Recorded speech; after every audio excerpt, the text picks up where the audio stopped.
A Florida courtroom sat in silence as Lori Shaver, the woman convicted of killing her husband and burying his body beneath a fire pit and concrete slab in their Lake County backyard, was sentenced to life in prison, ending a nearly decade-long mystery that began in 2015. Lori, now 41, had been found guilty last month by a 6-person jury of second-degree murder in the death of her husband, 36-year-old Michael Douglas Shaver. The jury had been presented with several possible verdicts, from second-degree murder to manslaughter or even full acquittal, but after hours of testimony, deceit, and shocking revelations, they chose the charge that would send her to prison for life. The case that led to Lori's downfall began not with a police raid, but with a missing persons report. In February 2018, one of Michael's childhood friends contacted authorities, worried that no one had heard from him in years. Deputies arrived at the Shavers' home for a welfare check and immediately noticed something strange. Lori's vague, evasive answers about her husband's whereabouts and a freshly poured concrete slab behind the house. Detectives soon discovered suspicious online activity too. Michael's Facebook and text messages were active long after his disappearance, yet his bank accounts had been untouched since late 2015. For years, friends had received messages supposedly from Michael, claiming he'd moved away to Georgia and other states, but his family always said it didn't sound like him. In 2020, after obtaining a search warrant, Lake County Sheriff's deputies broke through the concrete slab in the backyard and unearthed a horrifying truth: human remains buried under the fire pit. The medical examiner confirmed the skeletal remains were Michael's and determined that he had died from a gunshot wound to the back of the head. The grim discovery turned what was once a missing persons case into a murder investigation that shocked the entire community. Prosecutors said Lori shot Michael in cold blood, dragged his body outside and buried him in the yard, later covering the grave with a slab of concrete to hide the evidence. During the trial, they described how she pretended he was still alive, communicating with his friends, family, and even his boss through fake texts and messages, maintaining the illusion that he had simply walked away from his life. In the courtroom, prosecutors painted Lori as manipulative, cold, and unremorseful. During sentencing, Michael's brother, Brian Shaver, faced the judge and delivered an emotional statement. "While justice may offer some solace," he said, "it will not restore the wounds." His voice trembled as he described the pain Lori had caused, a void no verdict could ever fill. Two of Michael's friends also submitted written impact statements, read aloud by the state attorney's office. One pleaded with the court to ensure Lori was never released. Lori's inhuman, ruthless, and savage actions, and especially her lack of any repentance, indicate that she will never change. "I fully expect she will again incite bedlam and turmoil with whomever she associates." Lori Shaver herself chose not to speak in court, but had previously written a 14-page letter to the state attorney's office, claiming her ex-boyfriend was the real killer, a claim prosecutors dismissed as yet another attempt to deflect blame. "We hope the defendant's life sentence brings some measure of closure and peace to the victim's loved ones," said Bill Gladson, the 5th Judicial Circuit state attorney, after the verdict was delivered. The trial itself was a storm of contradictions, a courtroom battle filled with finger-pointing, accusations,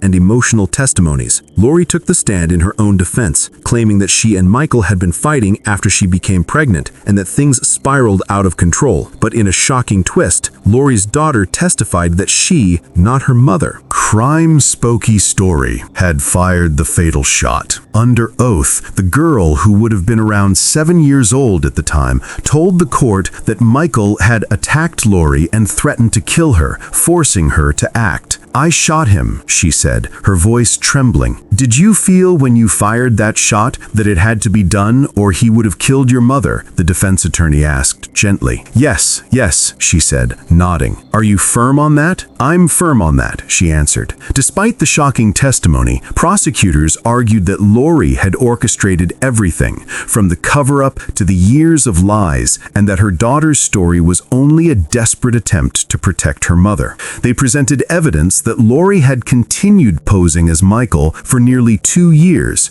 maintaining his online presence and fabricating messages to keep suspicion away. Investigators described how she kept up this deception while living just feet above where she had buried his body. Photos shown in court revealed the backyard's fire pit and the thick concrete slab poured directly over the grave. When deputies broke through it, the odor of decay confirmed their worst fears. Michael's skull, found intact beneath layers of dirt and stone, bore the clear entry wound from a gunshot to the back of the head, the shot that ended his life. The story captivated Florida for years, a mix of suburban deceit, hidden violence, and psychological darkness. Lori Shaver, the smiling wife who neighbors once saw tending her garden, was now a convicted murderer, led away in handcuffs after the verdict. As the courtroom emptied, Michael's family sat quietly, tears streaming down their faces, clutching framed photos of the man they had lost. Outside the courthouse, cameras flashed as the sheriff's office issued a brief statement thanking the jury and investigators who had spent years uncovering the truth buried beneath that slab of concrete. It had taken 3 years to find his body, 5 to arrest his killer, and nearly a decade to secure justice.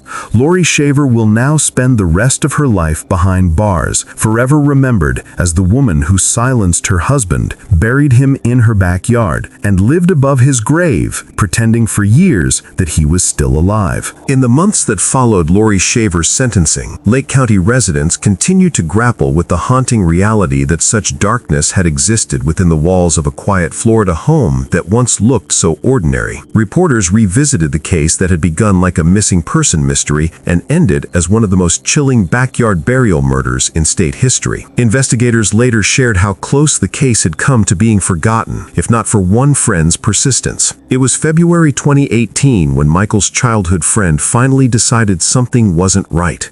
He had tried calling, messaging, and even reaching out to Michael's workplace, but no one had seen him in years.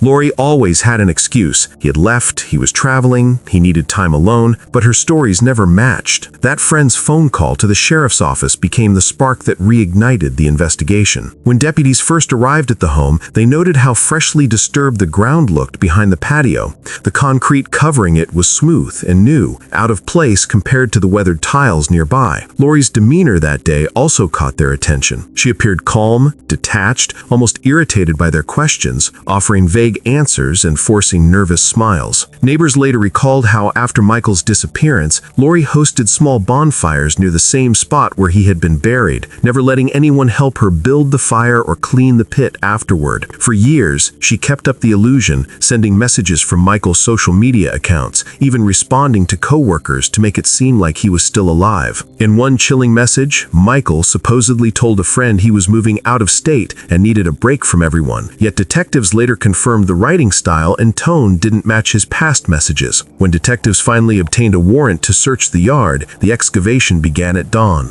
The forensic team carefully chipped away at the slab, revealing layers of ash, dirt, and burnt debris. Then came the unmistakable scent, one that every crime scene investigator recognizes immediately. Beneath the charred soil lay human bones. The medical examiner's report was grim. The skeletal remains had a clear bullet wound at the back of the skull, confirming that Michael had been shot execution style. The evidence told a quiet but horrifying story. A husband killed in his own home, his body buried by someone he trusted most, his life erased with a single gunshot and a layer of concrete. During the trial, prosecutors meticulously built their case, showing photos of the excavation, the fire pit, and the autopsy results. They described how Lori continued to live above her husband's grave, raising their children as if nothing had happened, even repainting the patio to hide the cracks that appeared over time. Witness after witness came forward, friends, co-workers, neighbors, each describing the same thing: Lori's strange calmness, her odd excuses, her lack of grief. Prosecutors showed how she had taken over Michael's phone and social media, used his accounts to mislead others, and lied repeatedly to anyone who asked where he was. The defense, meanwhile, tried to twist the narrative. Lori's attorneys pointed fingers elsewhere, at her ex-boyfriend, at circumstances, even at her own daughter, who bravely took the stand to defend her mother. "I shot him," the little girl said, claiming she had fired the gun to protect Lori during a fight.